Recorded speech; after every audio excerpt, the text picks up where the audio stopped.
નમસ્કાર દર્શક મિત્રો, હું ભૂમિકા @ગુજરાતમાં આપનું સ્વાગત છે। ગુજરાતની સાથે સાથે ઉપરવાસમાં થઈ રહેલા વરસાદના પરિણામે ગુજરાતની જીવાદોરી સમાન સરદાર સરોવર ડેમમાં 90%થી વધુ જળ સંગ્રહ નોંધાયો છે।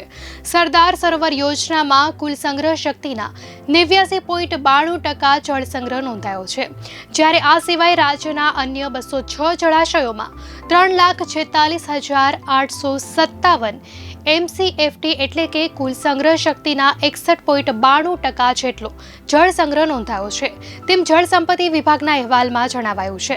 રાજ્યમાં વરસી રહેલા વરસાદના પરિણામે 49 જળાશયો સંપૂર્ણ ભરાયેલા, જ્યારે 13 જળાશયો 90%થી 100% ભરાતા હાઈ એલર્ટ જાહેર કરવામાં આવ્યા છે। આ સિવાય સરદાર સરોવર સહિત રાજ્યના 40 ડેમ 70%થી 100% ભરાતા એલર્ટ અપાયું છે।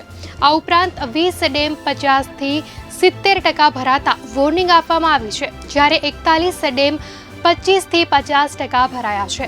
ઉપરવાસમાં ભારે વરસાદના પરિણામે સૌથી વધુ સરદાર સરોવરમાં 2,67,807 ક્યુસેક, જ્યારે ઉકાઈ યોજનામાં 60,534 ક્યુસેક પાણીની આવક નોંધાઈ છે। આ ઉપરાંત દક્ષિણ ગુજરાતના 13 જળાશયોમાં 75.37%, સૌરાષ્ટ્રના 141માં 53.17%, કચ્છના 20 જળાશયોમાં 51.48%, મધ્ય ગુજરાતના 17માં 50.48% તથા ઉત્તર ગુજરાતના 15 જળાશયોમાં 29.65% પાણીનો સંગ્રહ થયો છે।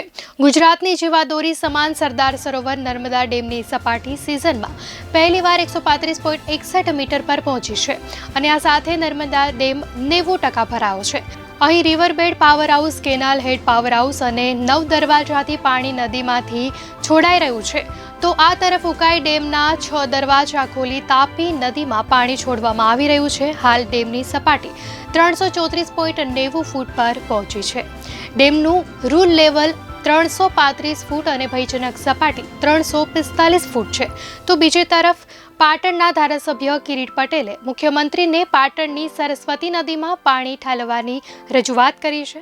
સરસ્વતી નદીમાં પાણી ઠાલવવામાં આવે તો ભૂગર્ભ જળના સ્તર ઊંચા આવે તેવો ઉલ્લેખ પત્રમાં કરવામાં આવ્યો છે।